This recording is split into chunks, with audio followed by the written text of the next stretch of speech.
They were designed to be the best.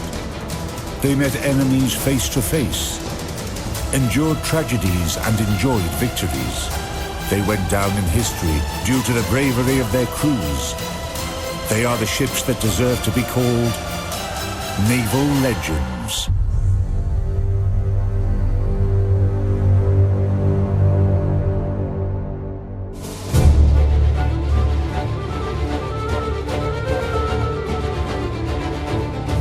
In this episode, Cruiser Belfast, the keeper of the Royal Navy's grandeur.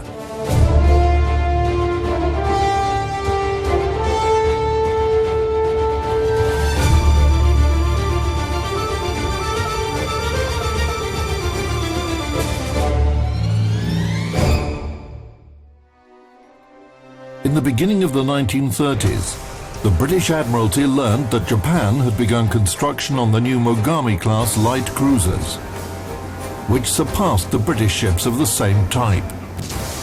In London, it was perceived as a challenge and required an appropriate response. However, to create a worthy adversary for Mogami, the British had to approach the limits imposed by international treaties. Mogami is quite a successful attempt from the Japanese to create something of their own. They managed to do it. However, the cruiser Mogami encouraged other naval powers to break the provisions of the Washington Naval Treaty. In 1934, British shipyards started the construction of light cruisers, later named the Town class, because all the ships were named after British towns. The further improvement of the project led to the appearance of the two most advanced ships in the class, Belfast and Edinburgh.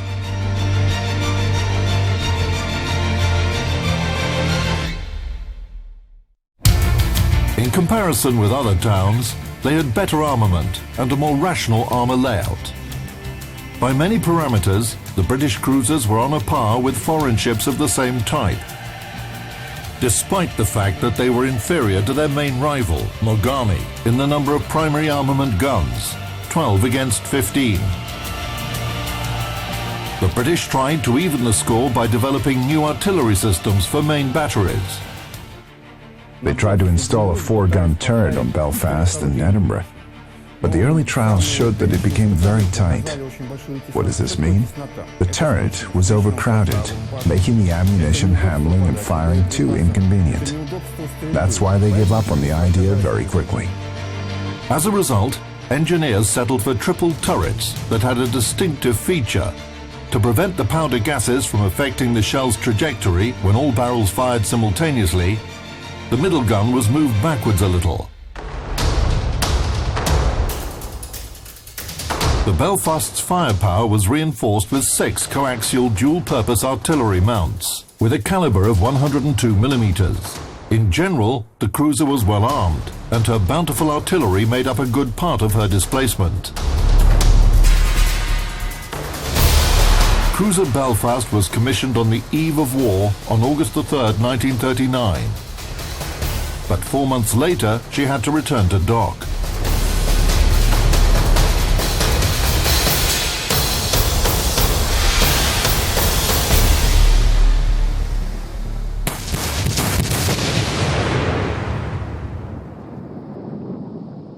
With the outbreak of World War II, Great Britain faced 2 parallel tasks. One of them was habitual, and the British were prepared for it. The second task was uncharacteristic and unusual. Let's start with the latter. It was the underwater war. The British weren't ready for it at all.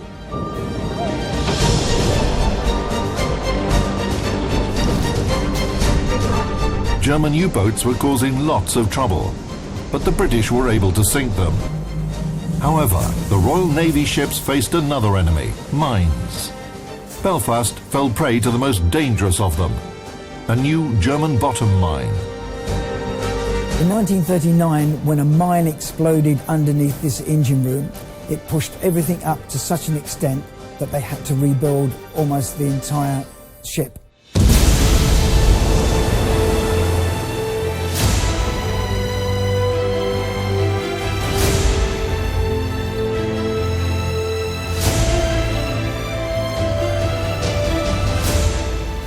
Belfast hit the mine, she not only received a hole in the hull, but she also had her keel broken, and that's a place that is almost impossible to repair. It's a miracle that she remained afloat, and it's a miracle that she could return to her base for repairs.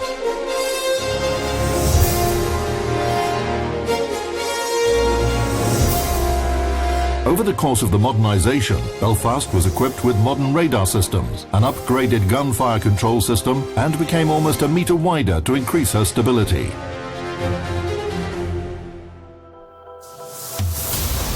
The specifications of cruiser Belfast after the modernization of 1942.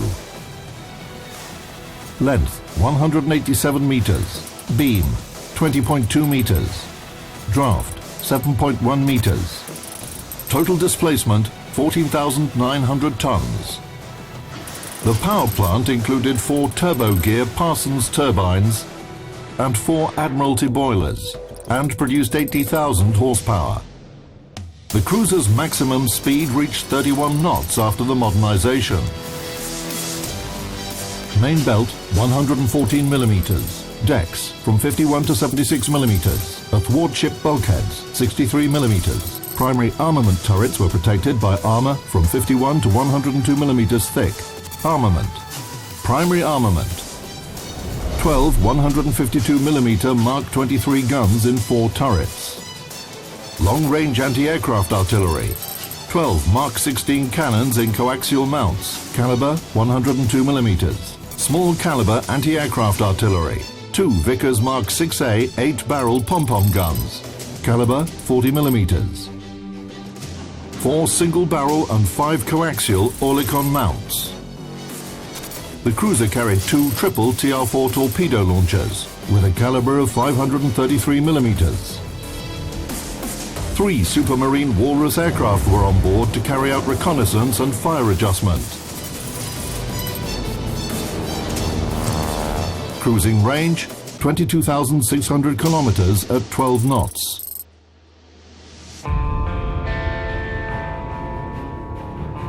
During the repairs, the Belfast's damaged power plant was completely replaced. It was the same as on the other Town-class cruisers. The difference was in its location on the ship and the power produced. According to the project, the nominal output of the power plant was 82,500 horsepower, but the calculations showed that the Belfast's machine power should be decreased to 80,000 horsepower to work more efficiently. These steam turbines are driven by the superheated steam that is generated in the boilers at 390 degrees centigrade and at 20 atmospheres. This produces enough power to drive the ship weighing 14,000 tons through the water at 32 knots, which is about 36 miles an hour or 58 kilometers an hour.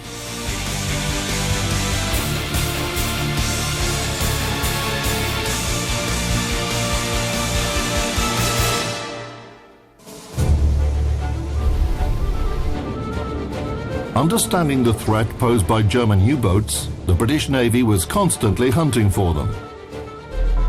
To oppose enemy submarines, Belfast was equipped with a hydroacoustic system, a load of depth charges, and aircraft.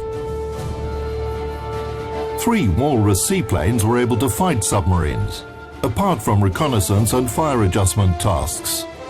They could carry 2 normal or anti-submarine depth charges on each of their wing bomb racks.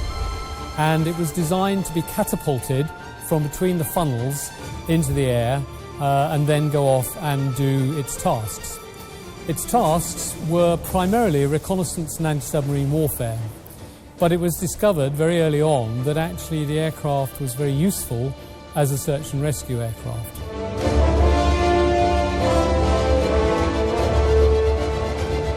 Now, once the aircraft had actually finished its sortie, it had to be recovered back on board the ship.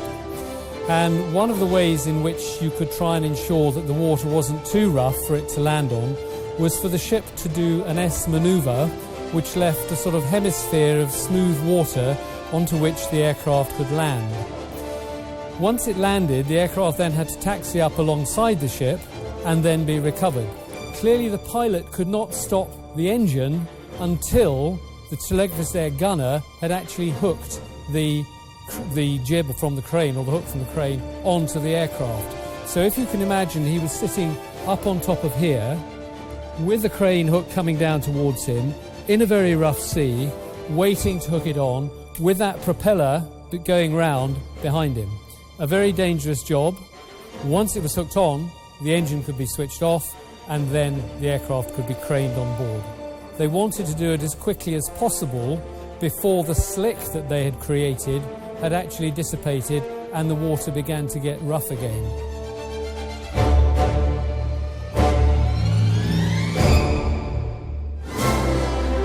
A warship is a complex system, where the main function of its elements, even the tiniest one, is a successful accomplishment of the mission. The British, with their rich naval history, managed to find a balance for all these elements in this military vehicle. Every detail on a warship, from a gun to a sailor's mug, was designed for victory. When this ship was commissioned in August of 1939, it had a peacetime crew of 761 officers and men. This was not enough to operate all 4 turrets, so when war started, the crew numbers went up to 950. They lived down here in what looked like a crowded accommodations, but this was a standard format throughout the whole of the Royal Navy, hammocks being hung up where they are above the tables. This was a tradition that goes back about 300 years, that they ate under where they slept. Obviously the sailors needed feeding, and this galley supplied over 2,000 meals a day. It's part of the original ship and would provide meals for the sailors: fish, chips, peas, macaroni cheese, jam roly-poly. All these things would be cooked. They sometimes, during World War II, if a mine went off, would cause a loud explosion underwater, which would stun the fish, and they would float to the surface. If they could, they would gather the fish up so that they would have fresh fish instead of the ones from the deep freezers. Since Nelson's times, the food ration in the British Royal Navy had not been diverse. The food was substantial, but if it remained unchanged for weeks, even a small bar of chocolate or a jar of jam would be precious for any sailor.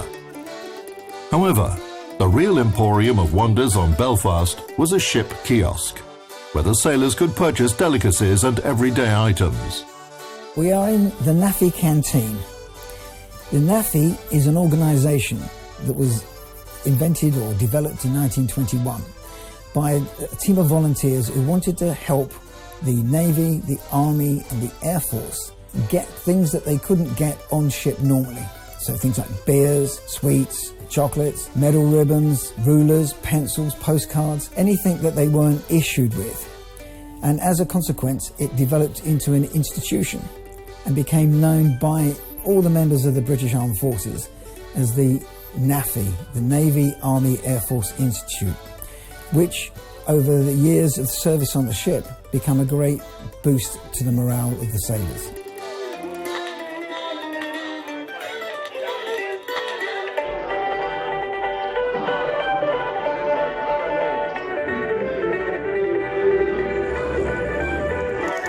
There is a saying that perfectly describes military life: an army marches on its stomach. This rule was implicitly adhered to in the Royal Navy as well. At action stations, if they knew they were going to have a fight, some of the captains would have the cooks prepare sandwiches so that they could eat where they were at their action stations, whether it was by the guns or in the doctor's surgery.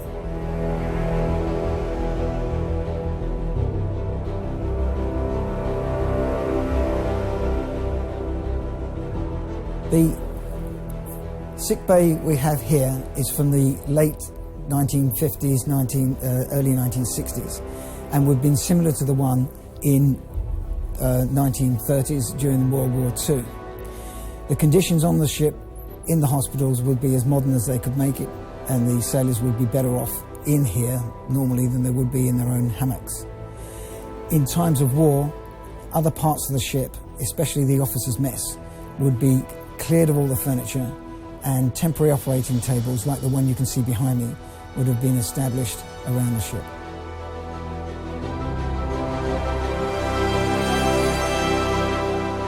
Luckily, casualties among Belfast's crew were minimal during the war, even after a bottom mine exploded next to her, which could easily sink the ship with all her crew members. Only 21 people were injured, and only one of them died later in hospital. After repairs and modernisation, Belfast became the flagship of the 10th Cruiser Squadron based at Scapa Flow. The main service areas for the ship were the waters of the Norwegian and Barents Seas.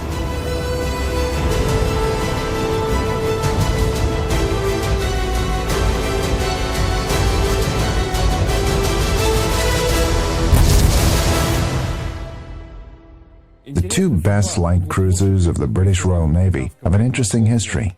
Belfast comes into commission, hits a mine, and becomes disabled for almost 3 years. Meanwhile, HMS Edinburgh comes into service and fulfills the duties of both cruisers. She escorts convoys, supports Allied ships, and fights against enemy submarines and aircraft.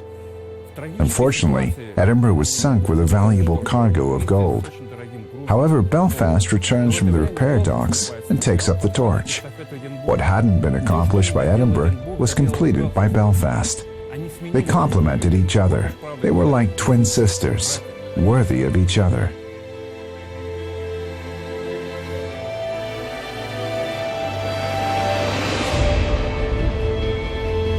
When Belfast came into service, she was assigned the most important task in the Royal Navy, which, by the 20th century, had already been performed for 300 years. This task was to defend shipping routes and manage potential threats for transport ships. As a true defender of commerce, Belfast escorted Arctic convoys in the USSR and supported vessels carrying priceless cargo. I was born in 1940 during the war, yeah. And I always, ever since I was a young person, yeah, I always wanted to join the Navy. And I read stories, and when I was young I used to read the stories about the heroism of the Russian convoys and other things on ships. But I'm not sure what I was thinking about on the convoys. And about all they could say was, it was rather rough, it was rather cold, and we survived. But they never said much about it, yeah? I always thought, I'm going to join the Navy and I'm going to be brave like they are, yeah? So I did.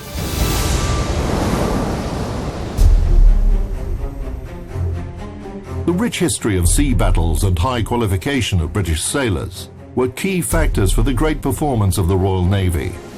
The British always acted in a reasonable way, following thorough and elaborate plans. The opportunity to display their courage and bravery was a great reward for British sailors. The main task in the Army or Navy is fulfilling your mission. No matter how many enemies you destroy, sink, or knock out, you must fulfill your mission.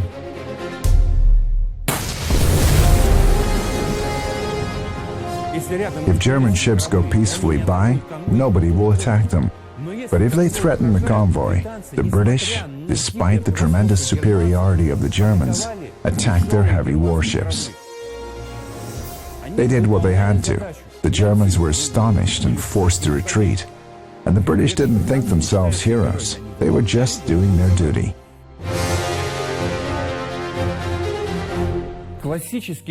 A classic example of warring parties carrying out a mission was a sea battle that took place at North Cape in December 1943.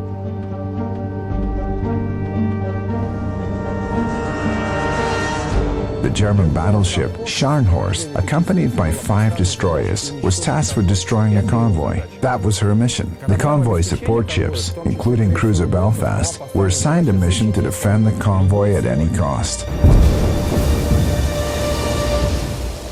The British attacked the enemy. They didn't pause. They didn't think about how to show their courage or perform heroic acts. They fulfilled their duty.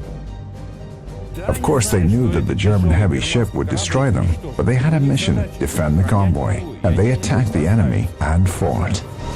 For 8 hours, Belfast and 2 other cruisers were chasing and attacking Scharnhorst, which was superior in terms of armament and armor, until the main sea fleet, with HMS Duke of York, came to their aid. The battle at North Cape and the war for the entire Atlantic Ocean was won by the British. The confrontation between Great Britain and Germany during World War II was severe. However, the United Kingdom was the victor, despite the high price they had to pay. The memories of those sailors who endured the ordeal of the northern convoys are still honoured on Belfast today.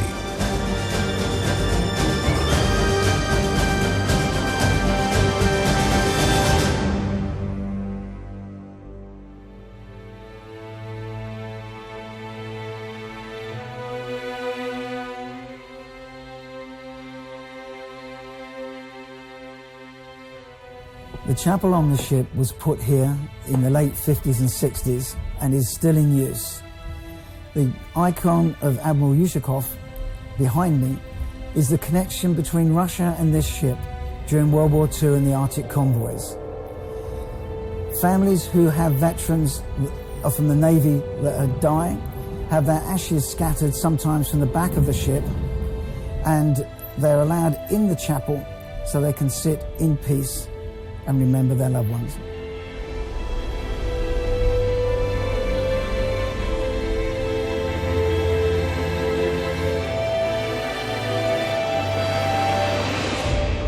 I joined Belfast just after it came back off its world cruise. When it came back in '62, it wasn't going to be put into reserve, but they gave it a reprieve and made it put it as a flagship for Home Fleet.